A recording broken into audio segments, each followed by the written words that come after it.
بسم الله الرحمن الرحيم. الحمد لله نحمده ونستعينه ونستغفره ونعوذ بالله من شرور أنفسنا ومن سيئات أعمالنا. من يهده الله فلا مضل له ومن يضلل فلا هادي له. أشهد أن لا إله إلا الله وحده ربي لا شريك له، وأشهد أن محمدًا عبده ورسوله صلى الله عليه وعلى آله وصحبه وسلم تسليمًا كثيرًا. يا أيها الذين آمنوا اتقوا الله حق تقاته ولا تموتن إلا وأنتم مسلمون. يا أيها الناس اتقوا ربكم الذي خلقكم من نفس واحدة وخلق منها زوجها وبث منهما رجالا كثيرا ونساء، واتقوا الله الذي تساءلون به والأرحام إن الله كان عليكم رقيبا. يا أيها الذين آمنوا اتقوا الله وقولوا قولا سديدا يصلح لكم أعمالكم ويغفر لكم ذنوبكم، ومن يطع الله ورسوله فقد فاز فوزا عظيما. أما بعد، فإن أحسن الكلام كلام الله، وخير الهدى هدى رسول الله صلى الله عليه وسلم، وشر الأمور محدثاتها، فإن كل محدثة بدعة، وكل بدعة ضلالة، وكل ضلالة في النار. أيها المسلمون عباد الله، يقول ربنا سبحانه وتعالى في كتابه الكريم: ومن الناس من يجادل في الله بغير علم ويتبع كل شيطان مريد. ويقول أيضا سبحانه وتعالى في كتابه الكريم: ولا تتبعوا خطوات الشيطان إنه لكم عدو مبين. إنما يأمركم بالسوء والفحشاء وأن تقولوا على الله ما لا تعلمون.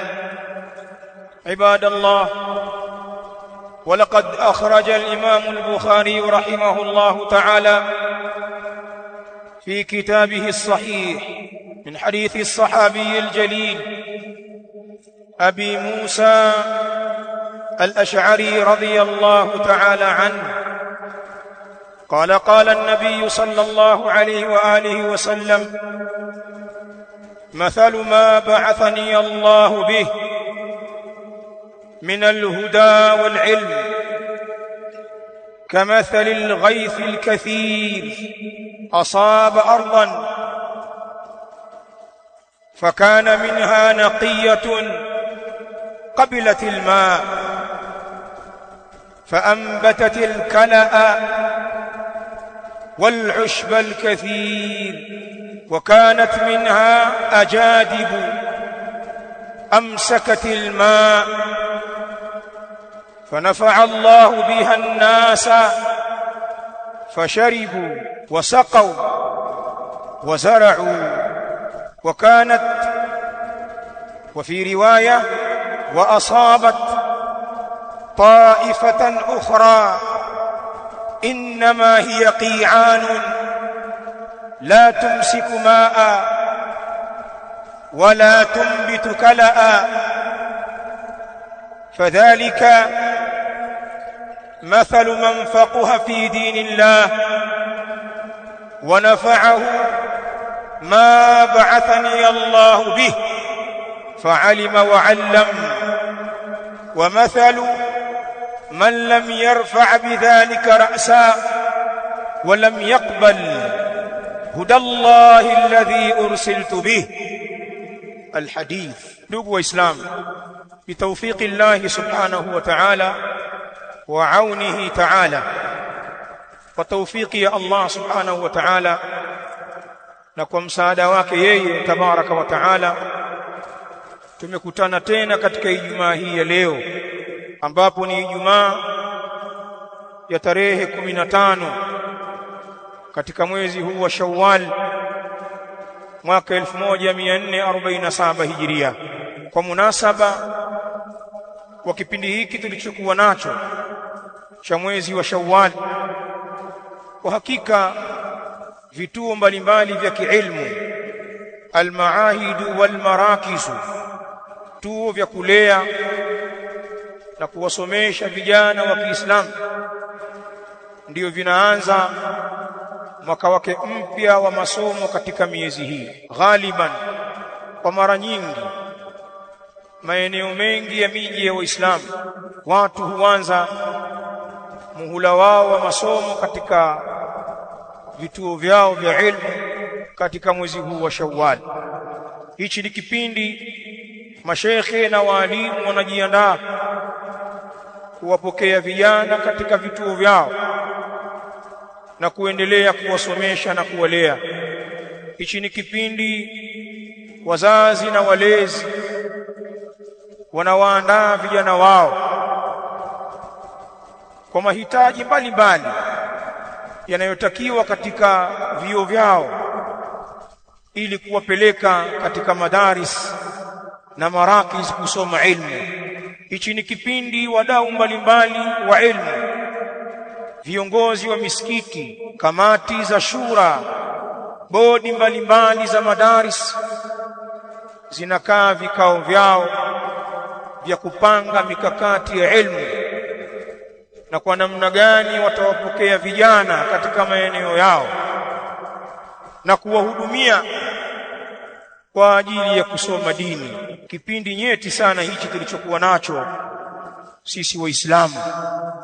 Hichi ni kipindi cha mwanzo kuanza kuishughulikia ilmu, al-ilmu ash-shar'iyyu, elimu ya kisheria, kama vile ambavyo mnavyokiona kipindi cha Januari, kutoka Disemba kuingia Januari, watu wa kidunia wanakuwa wako moto kwenye mambo ya maskuli, kuandaa vijana, kuwapokea vijana.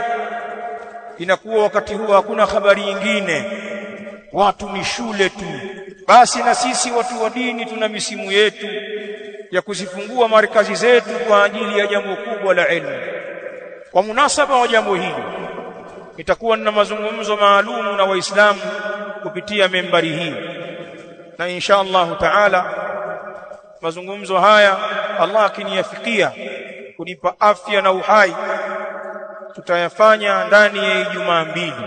Hii Ijumaa nilionayo tutayaanza, na insha Allah taala tutakuja kuyaendeleza na kuyamalizia biidhnillah katika Ijumaa itakayofuatia. Maneno ambayo tutayazungumza katika hutuba hizi, tukizikumbusha nafsi zetu na kuwakumbusha Waislamu wenzetu, yatakuwa chini ya unwani inayosema ar-raddu ala dhahirati al-istikhfafi bi'ulumi ad-din wa bayanu daruriyati al-ilmi ash-shar'i. Ar-raddu ala dhahirati al-istikhfafi bi'ulumi ad-din, kufanya raddi, kutoa majawabu juu ya muonekano wa kuzidharau elimu za dini, pamoja na kubainisha ulazima wa elimu ya kisheria. Tutaitumia membari hii insha Allah taala katika siku hizi za Ijumaa kulifafanua jambo hili kwa kadri ya wasaa wetu na elimu yetu. Wa nas'alullah subhanahu wa ta'ala at-tawfiqa wal-isaba wal-qabul, na namuomba Allah subhanahu wa ta'ala anipe tawfiq na aniwezeshe kupatia, na ajalie haya ambayo nitayasema yakubalike katika nyoyo za waja wake. Tuna haja ya kutoa majibu kwa kinywa kipana na tuzungumze kwa elimu na tuzungumze kwa alwaqi', kwa uhalisia ambao tunaishi nao, juu ya muonekano mbaya unaoonekana kwa Waislamu wengi, si wote lakini ni wengi katika Waislamu, muonekano wa kuipuuza na kuidharau ilmu ya dini, dharau kubwa sana. Tulionyeshe hili kwamba lipo kwa Waislamu kwa kiwango kikubwa sana, lakini pia hotuba hizi zijielekeze kwenye kubainisha sasa ulazima wa kusoma ilmu ya kisheria, na kwamba ilmu ya dini ni jambo lisilo na budi kwa Waislamu. Hakuna namna isipokuwa Waislamu wasome dini. Kama tunahitaji ustawi wa dini zetu kwenye nafsi zetu na kwenye familia zetu na kwenye mitaa yetu na kwenye nchi zetu na kwenye dunia, hatuwezi kulikwepa jambo la kusoma elimu ya dini. Hili tulionyeshe kwa dalili na hoja. Ayuha nasu ibadallah, jambo liko wazi kwa Waislamu wengi wenye akili timamu, wenye kujua mambo, kwamba dharau imekuwa kubwa kwenye elimu ya dini. Chukua mifano michache.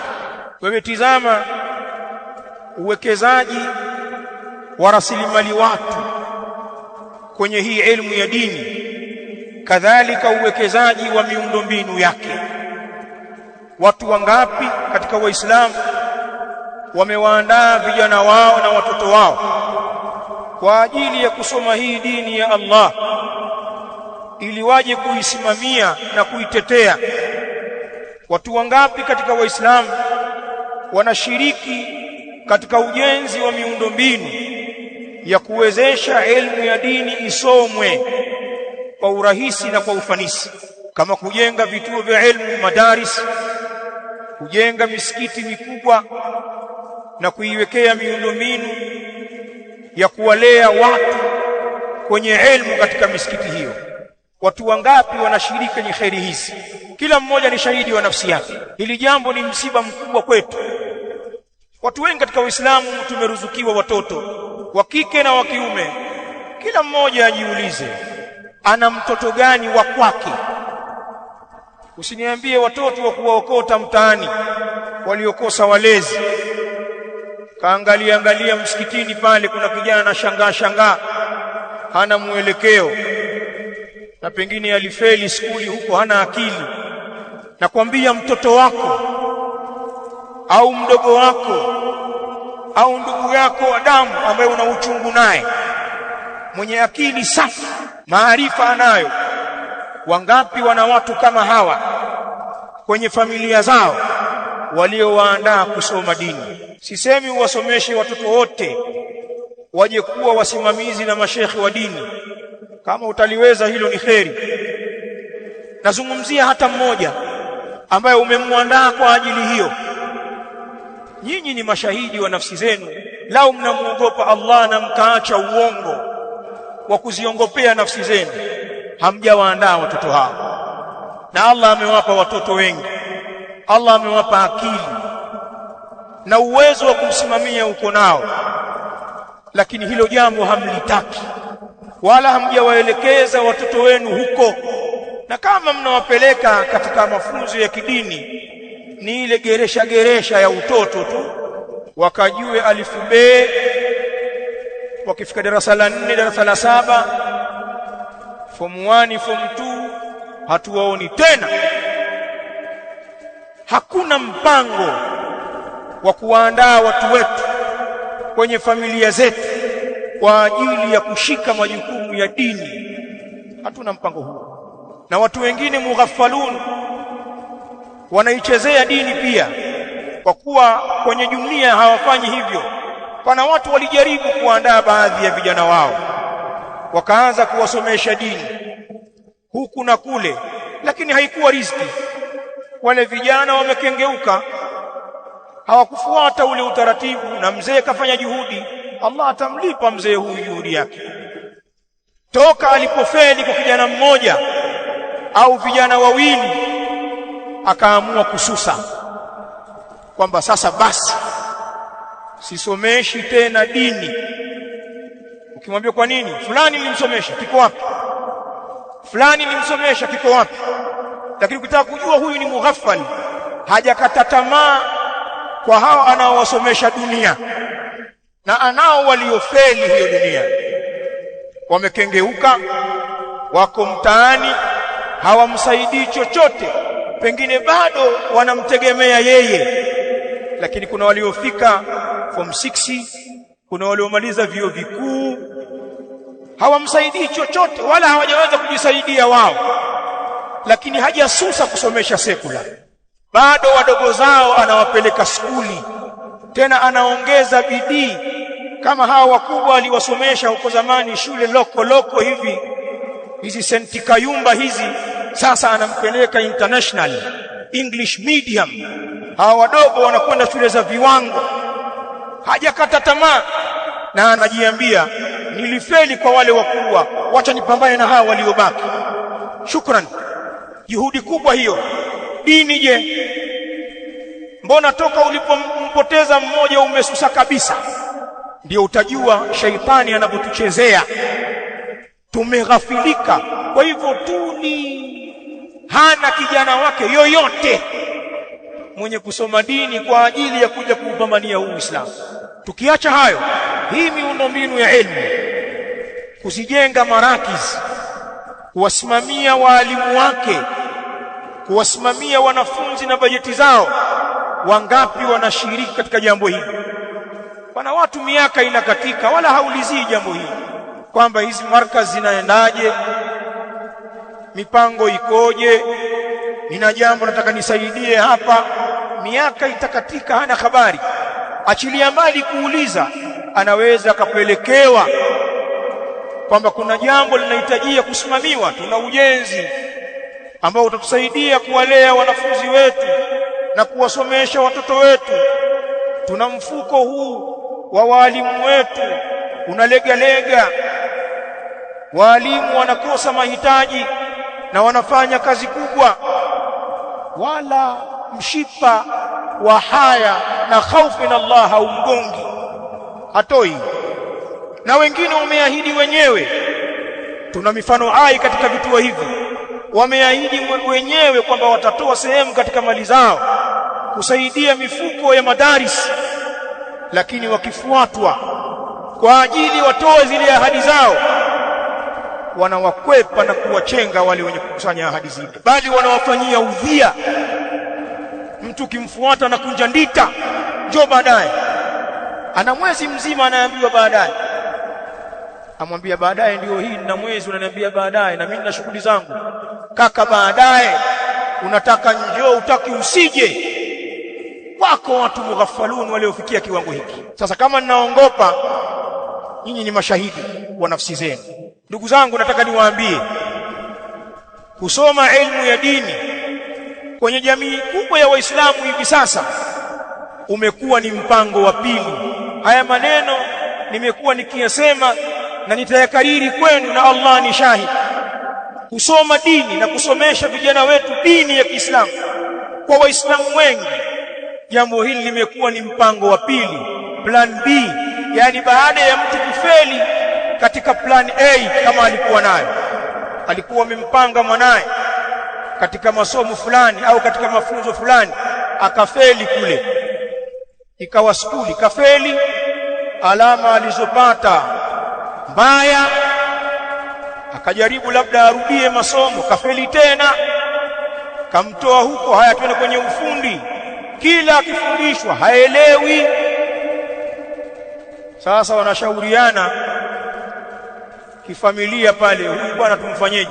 Wanaambiana, basi tena sio riziki, tumpelekeni akasome dini Kilaza huyu, pengine asa akatukumbuka kwa dua, akatufilia Fatiha, tukifa ndio tunaletea watu hawa waliofeli kwenye mpango wa msingi waje kwenye dini. Sasa magugu haya maotea yaje kutushughulisha kwenye marakizi huku, lakini wale watoto wenye bidii, wale wenye yakini hawatolewi shekhi kusoma dini mtu anapata A kwenye science, kwenye mathematics, anapiga A aje kusoma Qur'ani.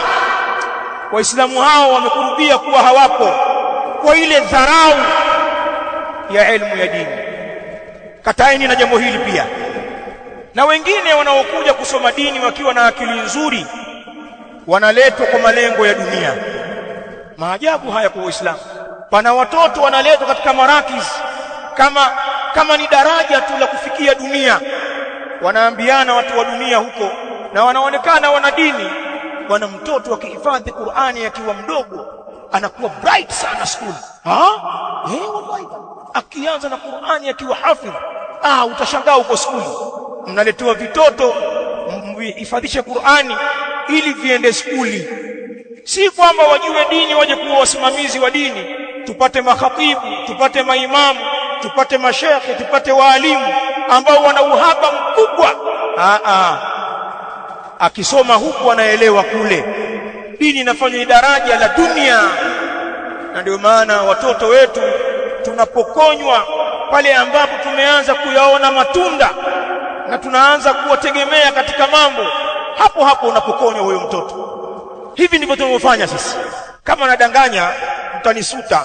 Jamii yetu ya Kiislamu, barakallahu fikum, imelichukulia suala kusoma dini katika jamii ni jambo ambalo halina uzito. Watu wengi katika jamii ya Kiislamu wanaona kwamba kuharibikiwa ni kukosekana wasomi wa kidunia. Yani jamii ikikosa wasekula wazuri, au familia ikawa haina hata msekula mmoja, watu wote la 4 tu, watu la 7 tu, uko mzima form 4 tu, watu wanahuzunika. Kwa nini hakuna msomi katika ukoo huu? Na pengine watu wakasomeni jamani, hata mtu mmoja atutoe kimasomaso. Watu wanahamasishana na pengine wakamchangia kusoma kama atapatikana mtoto kwenye ukoo wao mwenye akili ya kusoma, kwa kuwa hakuna msomi kwenye ukoo wao wa dunia. Lakini waulize billahi alaikum, wacheni uongo wa Islamu. Hivi mnasikitika mkikosa msomi wa dini katika ukoo wenu? Pale mnapoangaliana kwamba darasa la 7 tunao wengi tu, watu wa form 4 wapo fulani na fulani, form 6 wapo, ukoo huu watu wa vyuo vikuu tunao, tuna mpaka watu wana PhD, tuna maprofesa katika ukoo wetu. Basi mnaye japo shekhe wa mtaa mwenye kiwango cha kupewa uimamu wa mtaa, sikwambii shekhe wa kata, hamna hata mmoja. Na huo ukoo unajiona umekamilika na ni ukoo wa watu wenye akili na ni Waislamu sana hao. Wao wakikosa msomi wa dunia ndio wamekosa, watasikitika sana, watafanya bidii sana. Lakini wakikosa msomi wa dini hakuna balaa lolote. Na sikwambii katika jamii kama hiyo ajitokeze mtoto wao mmoja, pamoja na kwamba wana watu wengi waliosoma skuli na mavyuo huko, wanao tele, akijitokeza kijana wao mmoja tu mwenye akili safi akasema mimi najielekeza kwenye kusoma dini, ukoo mzima utampiga vita, na watu watamletea ushauri na kumtisha kwamba huko anakokwenda anakwenda kwenye kuharibikiwa, anakwenda kwenye umaskini. Angalia mustakbali wako baba, maisha haya magumu, dunia hii yenu sio ile yetu baba. Anamtisha, na pengine wasimsaidie wakamtia adabu na kuambiana kwamba yule bwana asisaidiwe, ameamua kwenda kusoma dini bwana, yuko huko si markazi gani bwana, msimtumie kitu. Pengine baba akapigia simu ndugu zake, wajomba, mashangazi, wasimsaidie. Na tunaishi na vijana katika marakizi hizi. Mashekhi wenye marakizi wanalijua jambo hili ambalo linatuumiza kweli kweli. Pana vijana wamesuswa na familia zao za Kiislamu, mpaka hizi marakizi nyonge hizi ndio zinawasimamia, hata sabuni aletewe. Nini? Baba yake amekasirika kwamba mtoto anataka kuwa shekhe. Hii ndiyo hali tuliyokuwa nayo katika jamii. Wa min huna adribu lakum mathalan ajiban, na kutokea hapa nataka niwapigie mfano wa kustaajabisha sana. Yaakisu waqi'an yaishuhu almujtama'u almuslim. Mfano huu nitakaoupiga unaakisi hali halisi ambayo jamii ya Kiislamu inaishi katika hali hii. Ni mfano unaweza kuchukulia kama maskhara hivi, lakini mfano huu unazungumzia uhalisia wa jamii yetu ya Kiislamu inapoishi. Baadhi ya ulama ذكروا حوارا بين طالب العلم الشرعي والمجتمع الذي يدعي عدم حاجته إلى العلم الشرعي. baadhi ya wanawachuoni wametaja majibizano ya hoja, debate. Palikuwa pana debate inafanyika baina ya mwanafunzi mwenye kusoma dini na baina ya jamii yake ambayo inadai kwamba haina haja na msomi wa dini, au kwa lugha nyingine hawako tayari kumsapoti msomi wa dini. Kuna kamdahalo na majibizano ya hoja. Baadhi ya ulama wananukuu ni kama mfano. Minataka twende tuusome mfano huu, tuupitie mdahalo huu, alafu tujiulize haya yanayozungumzwa hapa yapo kwenye jamii yetu au hayapo. Alafu tujiulize, hivi ni kweli wasomi wa dini hawahitajiki katika jamii kama vile tunavyodhihirisha kwenye lugha zetu au kwenye ulimi wa hali, kutokuwa support wala hatuwaandai, bali tunawakatisha tamaa lau wakijitokeza. Hali hii inastahiki kuwafanyia wasomi wa dini? Hivi jamii inaweza ikaenda bila wao? Huu mdahalo huu ni mfano tu, baadhi ya ulama wanautaja, ukisikiliza na wewe utaelewa. Hadha wallahu ta'ala a'la wa a'lam.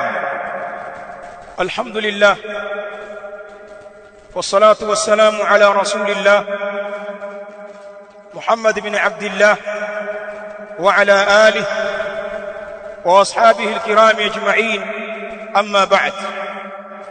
Alhiwar, debate inaanza baina ya makundi mawili, talibul ilm wal mujtama', mwanafunzi anayesoma dini na jamii yake.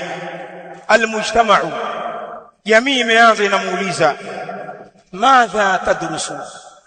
Kijana, unasoma kitu gani wewe? Talibul ilm, mwanafunzi yule anawajibu watu wa jamii yake, adrusu ash-shari'ata al-islamiyya, mimi ninasoma sheria ya Kiislamu, mimi ninasoma dini.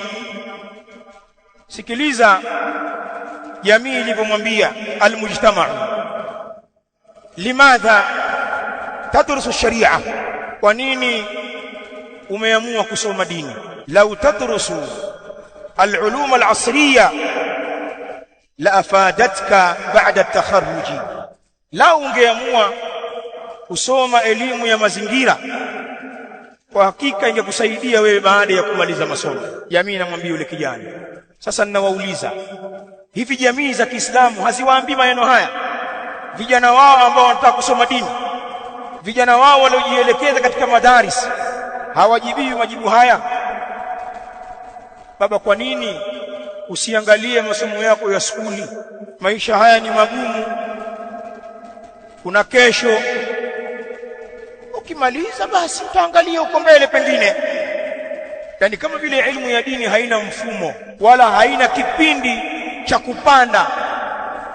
Haya majibu haya watu huyatoa kuwaambia wale vijana wenye kusoma dini, kwa nini usijielekeze kwenye masomo yako ya skuli ili yaweze kukusaidia maisha yako ukimaliza? Haya, hiyo dini utaajiriwa wapi? Kijana mbio, utaajiriwa wapi? Umuoni Ustadhi Shabani? Umuoni Ustadhi Ali? Umuoni Ustadhi Juma walivyo? Unataka kuona maisha yale? Huyu mtu anaangalia watu, haangalii dini ya Allah, haiangalii sheria ya Allah, haiangalii Qur'an wala haiangalii sunna. Sasa hii jamii ambayo inasema maneno haya, na sisi pia tunayasema haya maneno, ima kama hivi au kwa mfano wake, na kila mmoja anajijua. Baada ya muda sasa, nyinyi si mmesema kwa nini asiende kusoma elimu za mazingira ili imsaidie hawa watu wa jamii hii? Baadaye mtu ashasoma huko kwa tabu, hakuna ufadhili, chuki kwenye familia, pocket money hapewi, anafadhiliwa tu na shura za misikiti, anachangiwa tu, kasoma mpaka amepata maarifa. Sasa amekuwa ni kijana wao, anaweza kuswalisha msikitini, anaweza kutoa khutba, anaweza kufundisha darsa, amekuwa ni ustadhi, ni muallim, sheikh. Jamii inamrudia, watamfuata wakimwambia banaina masjida, sisi tumejenga msikiti alhamdulillah, kuna wakfu kubwa imejitokeza na tumejenga msikiti liadai salawati almafruḍa, kwa ajili ya tuswali. Eneo letu lile hatuna msikiti, tumejenga msikiti mzuri wa kiwango kwa ajili ya kuswali swala za faradhi kwa jamaa. Nahtaju ilaika lilimama, na tunakuhitajia, tunapokuona sasa kijana wetu, tunakuhitaji sasa uwe imamu wetu pale. Ala, mnamhitaji awe imamu? Maimamu wanapatikana bila kuandaliwa. Nyinyi mlimuandaa huyu, mlimsapoti huyu, kumbe mnajua mnatakiwa mswali na mnatakiwa mswalishwe. Watu wakiwaambia wanakwenda kusoma dini, mnatoa lugha za kifedhuli na za kukatisha tamaa, alafu baadaye mnarudi mmejenga msikiti, hamna imamu. Naambia unaweza kutusaidia? Wanafunzi hawana kinyongo, ukisomeshwa dini hilo ndio jukumu lako. Hiwari inasema talibul ilm, yule mwanafunzi anawaambia hadha wajibuna, hilo jambo la kuswalisha ndio wajibu wetu. Wa min samimi amalina, na ni katika viini vya amali zetu. Mimi nitakuja kuwaswalisha, hakuna neno. Mwanafunzi ana majawabu yake. Almujtama, jamii inasema tena, wanamfuata kumwambia ruziqna bimauludin nahtaju ilaika fil aqiqa, tumeruzikiwa mtoto bwana, nataka kufanya aqiqa. Sheikh aeleweshwe hukumu za aqiqa na utaratibu wake, hajui, lakini alizuia kijana asisome dini kwa kuwa atakosa faida katika maisha yake. Sasa anataka kujua hukumu za aqiqa. Talibul ilm anamjibu hadhi, ana fi khidmatikum, mimi nimekusikia mzee, nipo kwa ajili ya kuwahudumia. Wa tawjihikum libayani huquqi alwaladi ala walidihi, nitaendelea kuwapa miongozo ya kubainisha haki za mtoto kwa mzazi wake. Kama hiyo aqiqa ni haki ya wajibu kwenye shingo ya mzazi kumfanyia mtoto wake. Hawajakaa sawa, wanamfuata tena, ya imam wetu, hunaka inhirafatun kathira, kwa kweli kuna upotoshaji mkubwa na jamii imepotoka.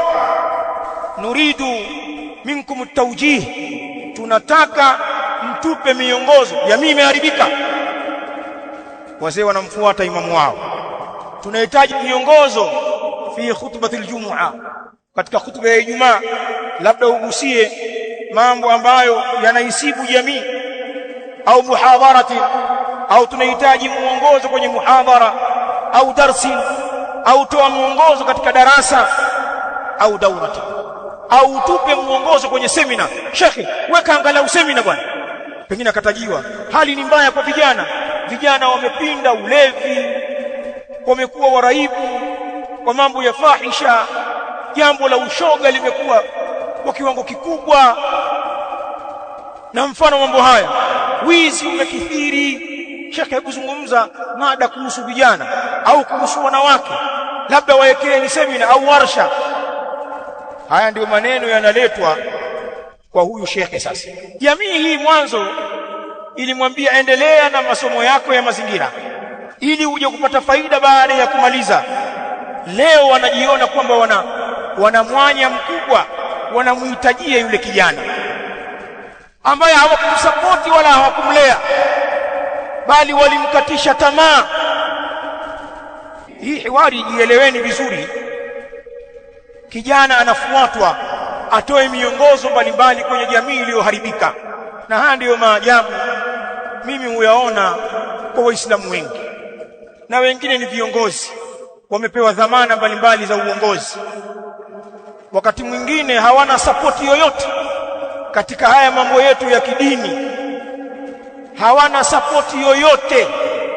Na wengine mnawapelekea maombi, tunafanya ujenzi, tusaidieni hiki, tuna vijana pale, tumekosa hiki, mnapeleka mambo ya maana kabisa. Viongozi wenye dhamana ni Waislamu wengine, asisaidie chochote kama vile hawaoni, lakini utaona mbele mbele kwenye kusaidia upuuzi na mambo ya laghau. Lakini viongozi hawa kuna wakati ukifika wanahitaji hii misikiti na wanawahitaji hawa mashekhe.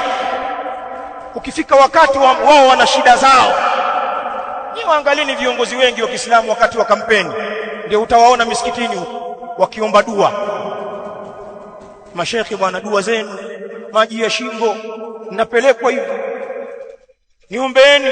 Na mashekhe wengine wale wajanja wanakuwa wanaweka dua maalum za kulipia na wanapiga hela kweli kweli, maana wakati ule wanasiasa wanatafuta dua kweli kweli, si dua, wengine mpaka waganga wa kishirikina. Au nchi ikivurugika likatokea jambo la kutikisa, wakaona athari zinakwenda katika uongozi wao, mashekhe watatajwa. Mashekhe, msikae kimya, liombeeni taifa. Mashekhe wanatajwa. Mashekhe, kemeeni viongozi wa dini, chonde kemeeni jamii, hili jambo lina athari. Hawa viongozi wa dini mnasaidia kuwatengeneza, mnasapoti vyanzo vyao. Ndio viongozi wajinga wanaweza wakafunga markazi ya ilmu inayosomwa dini, inatengeneza maimamu, makhatibu, walimu madrasa, ndio inatoa hao makadhi, hao mamufti watarajiwa watoka huko. Wanaweza wakafunga chuo kwa sababu ya uhaba wa vyoo. Si kwamba watuletee msaada wa kujenga hivyo vyoo. Anaweza kazungumza kama ni mkuu wa mkoa au mkuu wa wilaya, kapo funga bali. Ndio mchezo bwana. Watoto mnawalaza msikitini, funga. Sasa kwani mashekhe wamelala wapi miaka yote? Hao mashekhe mlionao kwenye system ambao wanawasaidia, mnajua waliposoma? Si kwamba hawajui. Mimi sizungumzi na jamii ya makafiri, nazungumza wale viongozi wenye dhamana Waislamu. Hatuoni msaada wao wa chochote, lakini ni kweli hawahitaji wasomi wa dini. Ukisikia sapoti zao, wameenda shule fulani, wameenda chuo kikuu fulani, wameenda kwenye injo fulani, uwasikii wakija kwenye madrasa, wamekuja kwenye msikiti, kwenye wakfu unaojengwa, kuangalia vijana kwenye mahadi fulani, kama vile ni haramu. Sasa kama haya ninadanganya, mtasema kuna mambo lazima tuzungumze, na ni maneno meupe tu. Ndio haya wasomi wa dini, nyinyi hamuandai mkijitia kwamba hamna haja nao, lakini si kweli. Kuna mambo mnaishi nayo yamewazunguka, hamwezi mkayafanya. Atahaddaku mpaka mtawapata wasomi wa dini, hamwezi mkafanya haya. Mwanafunzi alipoambiwa wanahitajia atoe nasaha zake kwa makundi mbalimbali, akakubali. Qala hadha dawruna, hiyo ndo kazi yetu sisi. Min muhimmatina islahu almujtama' min alfasad, miongoni mwa jukumu letu ni kutengeneza jamii kutokana na ufisadi uliopo. Mwanafunzi anakubali jukumu, anapiga durusi, anawafundisha nyinyi ambao mlimkataa, hamkumsupport, anawafundisha na mengi mengineyo. Wanakuja watu wa jamii kwa shekhi wao wakimwambia, istashkala alaina mas'ala fulania, kuna mas'ala yametutatiza, muamala fulani au hukumu ya kidini katika jambo fulani, shekhi tusaidie bwana. Si ujijibu mwenyewe, Si umesoma hisabati wewe? Si unajua geography? Unamuuliza nani sasa? Pitia makabrasha yako uliyosoma geography, jijibu hiyo ishkali iliyokupata. Achani dharau bwana. Unakuja huko mashekhe, shekhe nisaidie hii itakuwa halali bwana. Muamala umemtia moshi. Tumia geography. Utapata ni halali au ni haramu, alafu utakiona mbele ya Allah. Hii ni elimu inajitegemea. Hutoipata ila kwa hao mashekhe. Wanauliza masaili mbalimbali au hamuulizi? Maana leo nazungumza kwa lugha ya kusutana. Au hamuulizi fatwa nyinyi? Wale mnauliza fatwa mmewasaidia? Mbona msijijibu na digrii zenu hizo za agriculture? Na mfano wake. Si kwamba ninadharau, nazungumza kwa uchungu, kwa sababu dharau mmezianza nyinyi Waislamu, kudharau elimu ya dini yenu. Sijawaona wasomi wa sekula wenye akili na dini wakadharau elimu ya dini yao. Ni majisekula majahili yaliyokosa malezi ya kidini toka utotoni, wanadharau kweli katika dini yetu hii. Wanadharau kweli. Na dawa yao hawa ni kuwafundisha na kuwadharau vile vile, na sio kuwatukuza wakati wanaidharau dini yetu. Wanakuja tena kwa huyu kijana, wanamwambia nuridu an nusawija ahad al-aqarib, nataka tumuozeshe kijana wetu bwana. Au hamji? Tuna harusi bwana, tarehe kadha, mwezi kadha shekhe. Nataka tumuozeshe kijana wetu. Wanakuja, kijana anawaambia ahlan wa sahlan wa marhaba, karibuni bwana, tutawasaidia katika hilo jambo la kufungisha ndoa. Tutasimamia ndoa ya mtoto wenu au ndugu yenu mpaka mwisho, na inasimamiwa na mnachekelea kweli. Mujtama, jamii inamfuata tena. Ya sheikh, hasala khilafun baini wa baina zawjati. Sheikh, nimepata mtihani huko nyumbani, mzozo baina yangu na ahli yangu. Kila mambo yanapokwenda ndoa itavunjika. Hiyo inahitaji watu wa dini kuja kuitetea ile ndoa. Mnawafuata mashekhe kwa mizozo yenu, waje pale wasome aya, wasome hadithi, wazungumze maneno ya ilmu. Mwanamke kuangalia kuonea huruma, sasa basi ninabaki shekhe kwa hizo aya shekhe na hizo hadithi, acha nivumilie, huyu mume hafai hata chembe kwa alionifanyia, lakini shekhe kwa hizo aya na hizo hadithi na mimi namuogopa Allah, mtavumilia. Yanatokea hayo, wake zenu wanarudishwa kupitia mashekhe na mnalia. Wakati mwingine ungesoma wewe hizo aya hizo hadithi, ungesoma wewe, huo mzozo angeutatua baba yako. Mbona kashindwa? Huo mzozo ungetatuliwa mahakamani. Mbona mahakamani ulipigwa chini na ukaambiwa nyumba muachie, akae na watoto pale, unakuja unalia huko. Tunamfuata ukhti, tunamsomea aya, tunamkhofisha na Allah, tunamkumbusha akhira, anarudi nyuma, unachekelea. Shekhe ameniokoa bwana, nilikuwa nimeangamia bwana. Huyu shekhe umemsaidia? Huyu shekhe wewe unawataka mashekhe? Wewe una watoto 8, 9, 10, yupi umemwandaa kuwa shekhe? Acheni uongo bwana, ittaqullah. Basi hiwari hii inatufaa kweli. Si hilo tu, watatufuata, wanamfuata shekhe tena. Sheikh tuufia azizun alaina, shekhe amefariki, ndugu yetu kipenzi, nimefiwa na baba, nimefiwa na mama, nimefiwa na mtoto, nimefiwa na mke. Anakuletea msiba mzito, kachanganyikiwa. Mkifiwa mnawatafuta kina nani? Nakuja kwa mashekhe, nimefiwa. Narghabu minkum as-salata alayhi wa tajhizahu wa dafnahu. Sheikh, nachokuomba, naomba usimamie kumswalia maiti wangu, nisaidie kumwandaa, kumuosha, mumkafini na hatimaye mumzike. Hili jambo nimekupa, ni lako shekhe, zika mwenyewe. Si ukaoshe, si uswalie, si ukazike. Nyinyi hamtaki mashekhe nyinyi. Tumieni hiyo sekula yenu kuzika sasa. Hili jambo mnajua lina watu wake. Mimi nitaharibu, sina elimu hiyo, nitamdhulumu marehemu wangu huyu. Sitoweza chochote, nitamdhulumu. mna akili nyinyi. Sheikh anakubali. Talibul ilm anasema marhaba, yajibu alaina bayanu salati aljanaza, ni wajibu kubainisha swala ya jeneza kwa Waislamu, wala ahkami almutaalliqati bilmayit, nitabainisha hukumu mbalimbali zenye kufungamana na maiti wa Kiislamu, iwe ni hukumu za kuomboleza, hukumu za eda na hukumu za mirathi.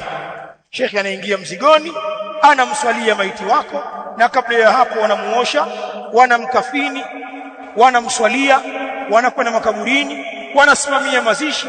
Unafurahi namna alipozikwa maiti wako kwa misingi ya sunna. Sasa mwisho hawa mashaikh walioandaa hiwari hii wanasema, fahal hadha almujtama, na mimi nawaulizeni, je, hii jamii hii iliyomkataa yule msomi wa dini mwanzo pale walipokurupuka kwamba nenda bwana kamalizia masomo yako bwana, hali ngumu kaka, fahal hadha almujtama alladhi la yahtaju ila almutakhassisin fi sharia, hivi kweli hii jamii hii ambayo haihitaji watu waliobobea katika sheria kwa ajili ya kuwapa utambuzi wa mambo ya dini yao na kwa ajili ya kusimama mambo ya maisha yao, ni kweli uhalisia jamii haihitaji hii jamii ambayo inawakataa almutakhassisin,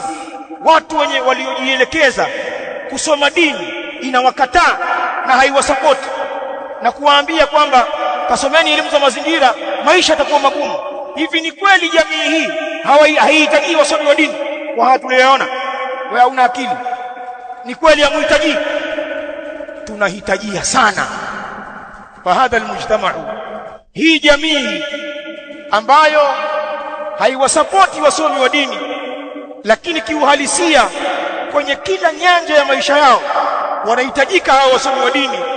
Mfano wao hawa ni mfano wa wale Mayahudi waliotajwa katika suratul Naml, na hapa ninamalizia hutuba hii, ile aya ya 14.